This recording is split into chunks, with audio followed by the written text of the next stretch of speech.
বাম দলগুলো যখন এগুলোর বিরুদ্ধে অবস্থান নিয়েছেন এবং অবস্থান প্রতিবাদ করছেন, ইভেন খোদ বিভিন্ন উপদেষ্টা কিন্তু তাদেরকে ট্রল করেছেন যে তারা বঞ্চে বানাতে চাচ্ছে দেশকে, তারা দেশের কে উন্নতি করতে দিচ্ছে না। সুতরাং এটা যেভাবে রকনুদ্দিন সাহেব বললেন এটা স্লিপ অফ টাং হতে পারে বা এটা আসলে বোঝা যায়নি, এখন বোঝা গেছে।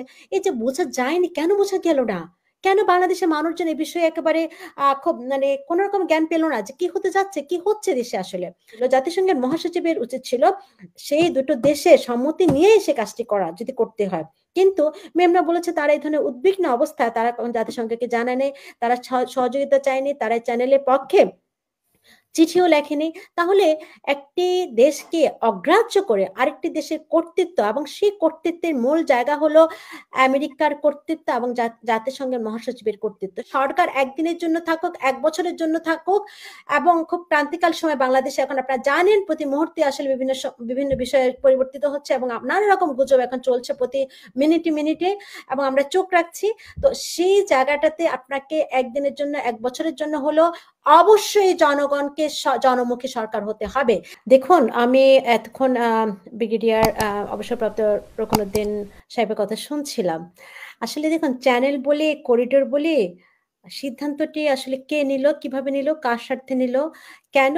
এই যে আমরা বলছি স্লিপ অফ টাং, মানে আসলে এরকম ছিল না, ওরকম ছিল, আসলে এভাবে বোঝাতে চাইনি, আমরা নিজেদের মধ্যে এত ইন্টারপ্রিটেশন করতে হচ্ছে কেন?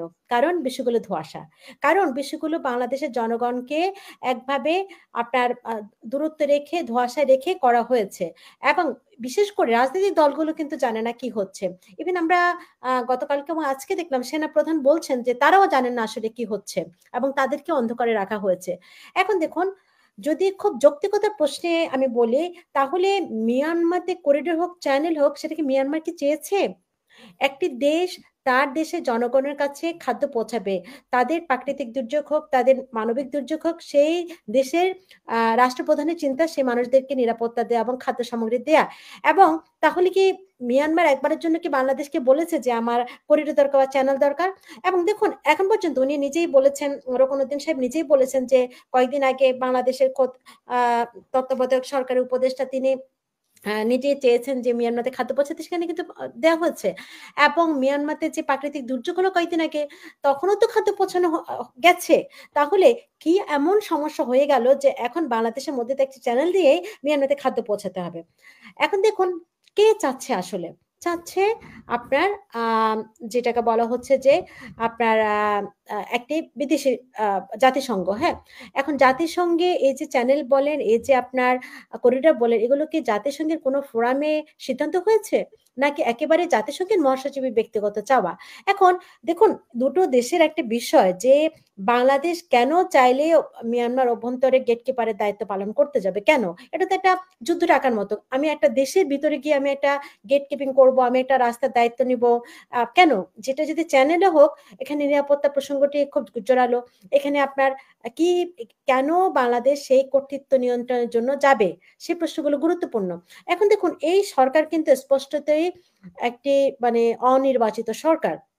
এখন দেখুন, একটি গণ অভ্যুত্থানের মধ্যে দিয়ে এই সরকার তৈরি হয়েছে, এবং গণ অভ্যুত্থানের যে একটি মেজাজ, যে অঙ্গীকারগুলো ছিল যে আসলে মানুষের জন্যই সবকিছু, এবং আগে যে বিষয়গুলো নিয়ে আমরা কথা বলেছিলাম বিভিন্ন সময়, সে সময় আওয়ামী লীগ সরকারের সময় যে কর্তৃত্ব পরায়ণ আচরণ, যে মানুষের সঙ্গে ক্রমশ আওয়ামী লীগের দূরত্ব তৈরি হয়েছিল, যে সেখানে মানুষকে গুরুত্ব দেওয়া হয়নি, যার কারণে কয়েকটি নির্বাচন আওয়ামী লীগকে যেভাবে করেছে আওয়ামী লীগ, সেখানে মানুষের, জনগণের যে আপনার অধিকার, সেটা তারা আপনার কোনোভাবে প্রয়োগ করতে পারেনি। এখন একইভাবে আমি যদি বলি যে বর্তমান তত্ত্বাবধায়ক সরকার যেভাবে বলছেন যে আমি মোটেও কনভিন্স না এই ধরনের বিষয়, মানে আপনার উপদেষ্টা তো আর ছেলে খেলা না, আমি দুষ্টামি করে এটা বললাম, আমি স্লিপ অফ টাং এটা বলে ফেললাম, এতই যদি স্লিপ অফ টাং হয় আসলে, তাহলে আসলে দায়িত্ব পালনের মানে ব্যর্থতাই প্রমাণিত হয়। মানে আর কয়বার হবে? মানে আমি শুধু কয়েকবার শুনেছি মানে করিডোরের বিষয়টি, আন্তর্জাতিক ইস্যু, এবং এটি কিন্তু বিষয়টা এমন না একটা মোমেন্টাল স্লিপ অফ টাং হয়ে গেছে যে এটা কালকে বিষয় উনি এটা ভুলে বলে ফেলছে, এটা তো কয়েক মাস ধরে এটা নিয়ে আলোচনা হচ্ছে। এবং সেই সঙ্গে কিন্তু আমরা দেখেছি বিভিন্ন দফায় দফায় বিভিন্ন জনের মিটিং হচ্ছে, কনভিন্স করার চেষ্টা হচ্ছে, এবং বাম দলগুলো যখন এগুলোর বিরুদ্ধে অবস্থান নিয়েছেন এবং অবস্থান প্রতিবাদ করছেন, ইভেন খোদ বিভিন্ন উপদেষ্টা কিন্তু তাদেরকে ট্রল করেছেন যে তারা বঞ্চে বানাতে চাচ্ছে দেশকে, তারা দেশের কে উন্নতি করতে দিচ্ছে না। সুতরাং এটা যেভাবে রুকনুদ্দিন সাহেব বললেন এটা স্লিপ অফ টাং হতে পারে বা এটা আসলে বোঝা যায়নি, এখন বোঝা গেছে। এই যে বোঝা যায়নি, কেন বোঝা গেল না? কেন বাংলাদেশের মানুষজন এই বিষয়ে একেবারে খুব মানে কোন রকম জ্ঞান পেল না যে কি হতে যাচ্ছে, কি হচ্ছে দেশে আসলে? তো সুতরাং একটি সরকার আসলে মানুষের জনগণকে ব্ল্যাঙ্ক রেখে যখন কোনো সিদ্ধান্ত নেবেন, এবং এটা নেওয়ার কোনো এখতিয়ারও কিন্তু অন্তর্বর্তীকালীন সরকারের নেই, এবং সেইটি কার সঙ্গে উনি পরামর্শ করে সিদ্ধান্তটা নিলেন? এখানে রাজনৈতিক দল জানে না, সেনাবাহিনী জানে না, বাংলাদেশের জনগণ জানে না, এমনকি মিয়ানমার বলেছে তারাও এটা চায় না। তাহলে চাচ্ছেটাকে? কেন চাচ্ছে? কার স্বার্থে চাচ্ছে? স্পষ্টই প্রধান উপদেষ্টা আর মহাসচিব চাচ্ছেন, জাতিসংঘের মহাসচিব। তাহলে বোঝাই যাচ্ছে আসলে এই যে সাদা পাটা বিষয়গুলো, এগুলো বুঝতে হলে তো আসলে নিরাপত্তা বিশ্লেষক হতে হয় না।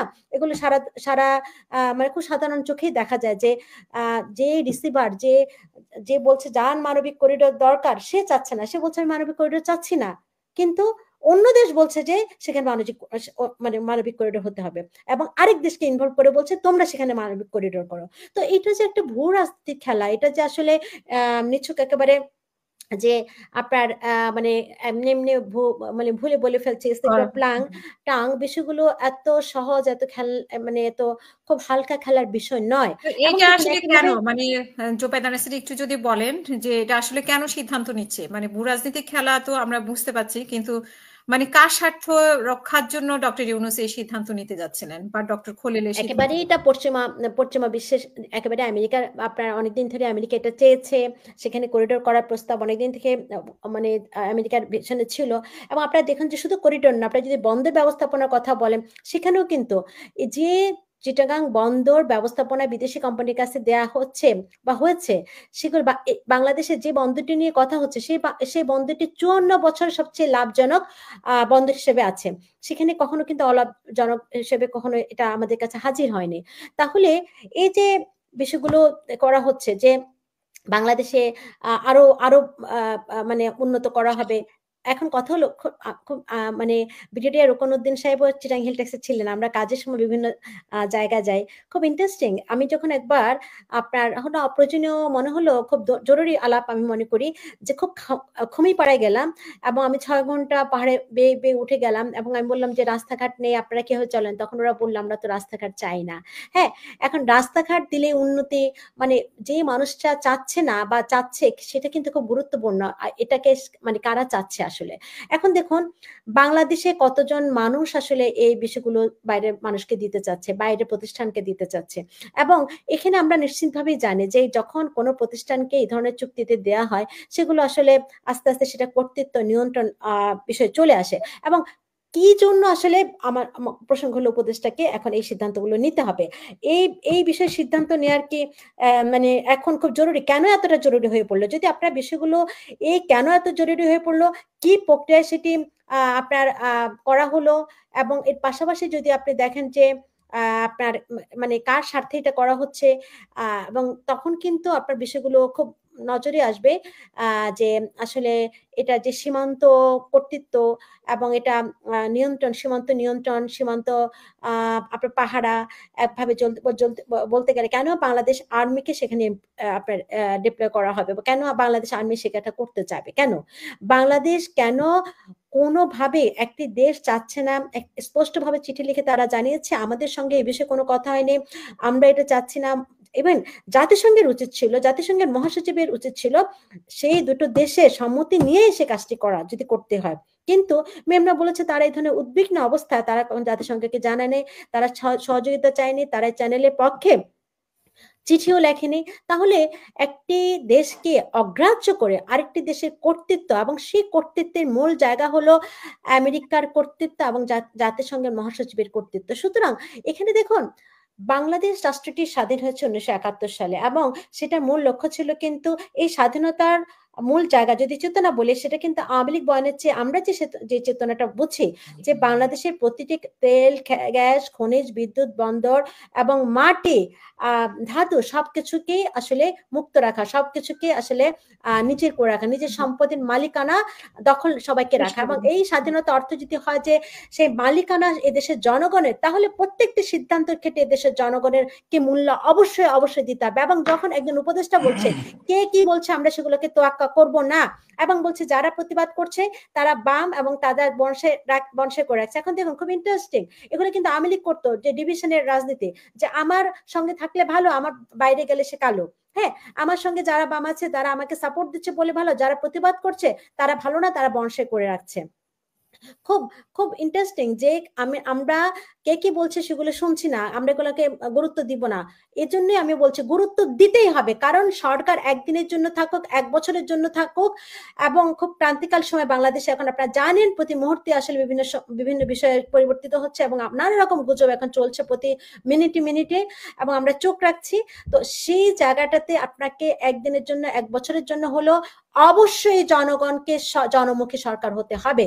সেখানে কোন রকম ফিসফাস, কোন রকম ব্ল্যাক, মানে আপনার যে আপনার অন্ধকারে রাখা, কোন রকম ধোঁয়াশা তৈরি করে কোন সিদ্ধান্ত, সেটি আন্তর্জাতিক সংগঠনের সঙ্গে হোক, আন্তর্জাতিক ভাবে হোক, কিংবা জনস্বার্থে জনগণের জন্যই হোক, সেটা জনগণকে অবশ্যই সম্পৃক্ত করতে হবে এবং জানাতে হবে।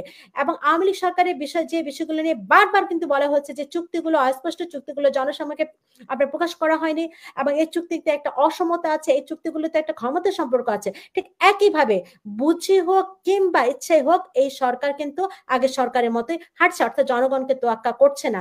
এবং আমি স্পষ্ট জানান দিতে চাই, এই ধরনের চুক্তি, সেটা চ্যানেল হোক, সেটা করিডোর হোক, সেটাকে অবশ্যই অবশ্যই রাজনীতির দলগুলো এবং বাংলাদেশের মানুষকে জানাতে হবে। এর বাইরে কোনো চুক্তি বা কোনো চ্যানেল বা করিডোর যে নামে ডাকুক না কেন, স্লিপ অফ টাং যেভাবে হোক না কেন, আমি আজকে বলছি ভুল বলছে, কালকে বলবো ভুল হয়েছে, পরশুদিন বলবো এটা ভুল ছিল, আমার মনের ভুল হয়েছে, আপনারা বুঝতে ভুল করেছেন, কিংবা আপনারা প্রতিবাদ করেছেন ভিন্নভাবে, এরকম হয়েছে।